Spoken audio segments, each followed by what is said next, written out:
ठंड में नदी के किनारे दो भाइयों का घर, ठंड का कहर। एक नदी के किनारे दो कंजूस भाई घर के बाहर ठंड में अच्छे से कैंप फायर सुलगाकर गर्मी सेक रहे थे। बड़ा भाई धर्म कांपते हुए बोला,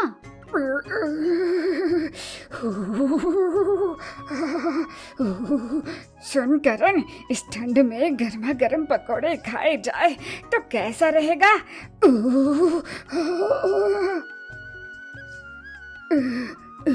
अरे भैया, पकौड़े नहीं समोसा खाए तो मस्त रहेगा। आज मैं तेरे लिए तेरी भाभी से कह के पकोड़े बनवाऊंगा।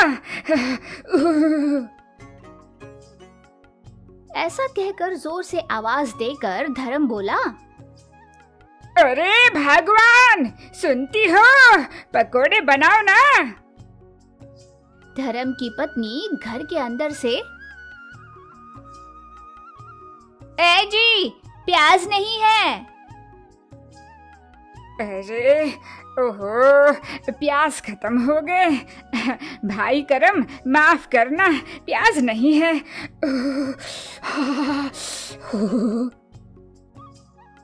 निराश होकर बोला,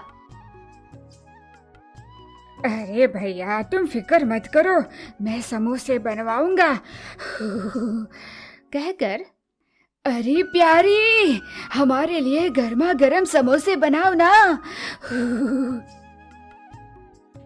करम की पत्नी प्यारी अंदर से चिल्लाकर बोली, ए जी, आलू नहीं है, तेल भी खत्म हो गया है।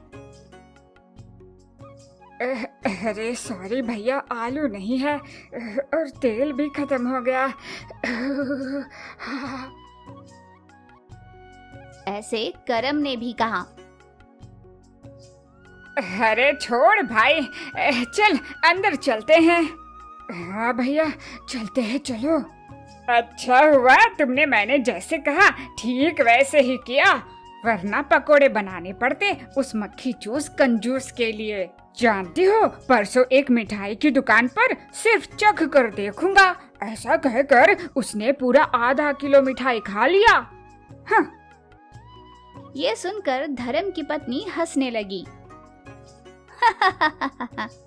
उधर करम अपने घर में पत्नी से बोला, अरे प्यारी, तुम परी नहीं, लाल परी हो, लाल परी। मैंने तो सिर्फ आलू खत्म है ऐसा कहने के लिए कहा था, पर तुमने कहा कि तेल भी खत्म है। और नहीं तो उस कंजूस को समोसे खिलाने पड़ जाते बेकार में। सुना है फ्री बस में चढ़ने के लिए वो बस में साड़ी पहन कर जाता है। देख लो क्या जमाना है।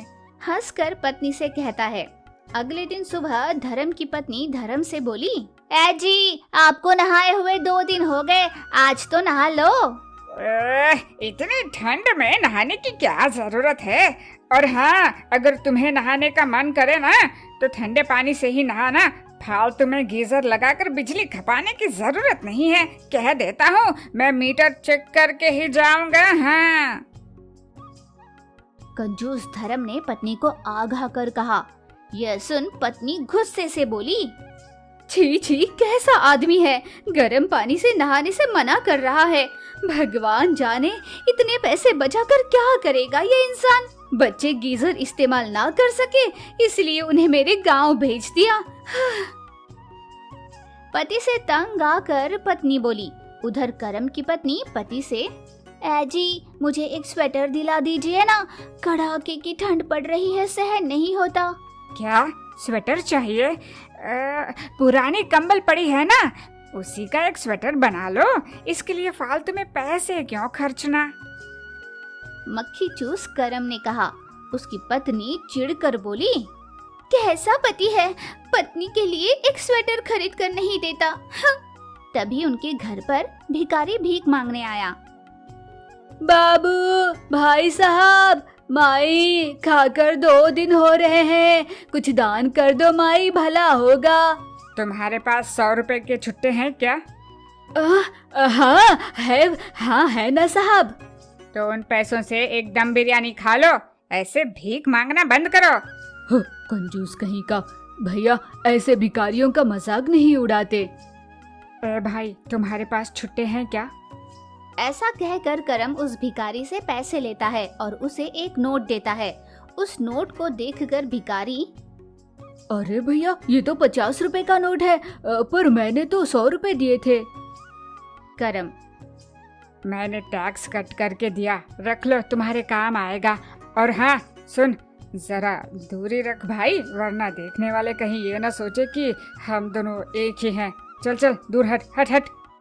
तुम्हें मेरा श्राप लगेगा, श्राप। एक दिन तुम भी मेरी तरह सड़क पर भीख मांगोगे, याद रखना। उस दिन रात के समय फिर से दोनों भाई गर्मी सेक रहे थे। कांपते हुए करम बोला, ओह भैया, इस गर्मी में गर्मा गर्म समोसे खाए तो कैसा रहेगा? समोसा नहीं भाई, पकोड़े अच्छे रहेंगे। नहीं भैया, मैं समोसा बनवाऊंगा। हाँ। फिर से नाटक करते हुए करम ने पत्नी को चिल्लाकर कहा, अरे भगवान, सुनती हो? कहते ही करम की पत्नी गुस्से से चिल्लाकर बोली, क्या है? समोसा बनाना है क्या? आलू नहीं है, तेल नहीं है, गैस नहीं है और आपका दिमाग भी नहीं है। हर रोज एक ही नाटक, अब बस बहुत हो गया। चिल्लाकर बाहर आती है, अब बस, मैं हर दिन झूठ बोल बोल कर थक गई हूँ। जब वो ऐसा कह रही थी तभी धर्म की पत्नी भी बाहर आ गई। हाँ, और नहीं तो क्या, ये क्या लगा रखा है आपने? समोसा पकोड़े, पर एक दिन भी खाया है या खिलाया है? पता नहीं पैसे बचाकर करोगे क्या? कभी हमारे बारे में सोचा भी है कि आपकी इस कंजूसी की वजह से हमें कितनी तकलीफ होती है, जानते भी हो? भड़ास निकाल दी पत्नी ने। ये क्या कह रही हो? मैंने किस चीज की कमी रखी, बताओ? हड़बड़ा कर बोला धर्म। अच्छा, क्या कमी है?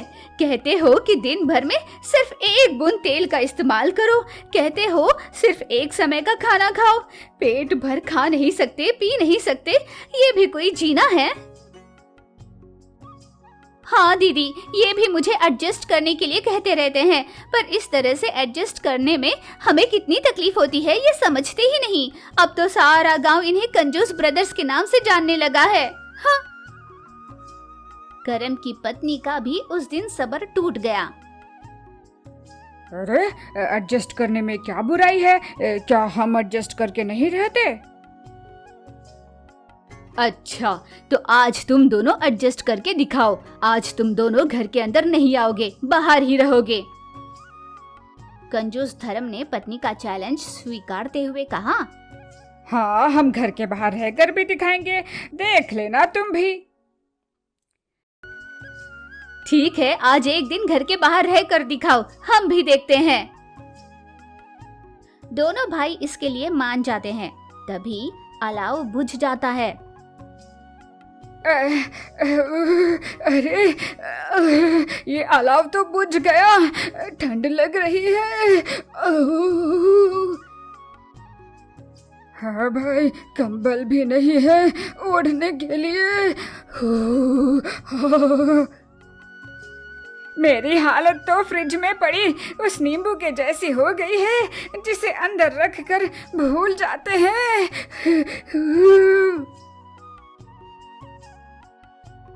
ठंड से बचने की कोशिश में दोनों रोप के ऊपर जाते हैं।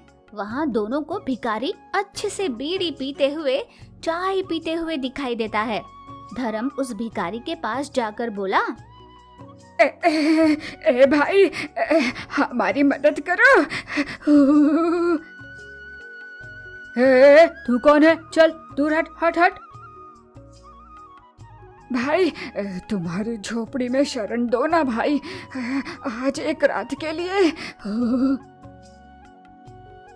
मैं खुद एक भिखारी हूँ और तुम दोनों मुझसे ही भीख मांग रहे हो।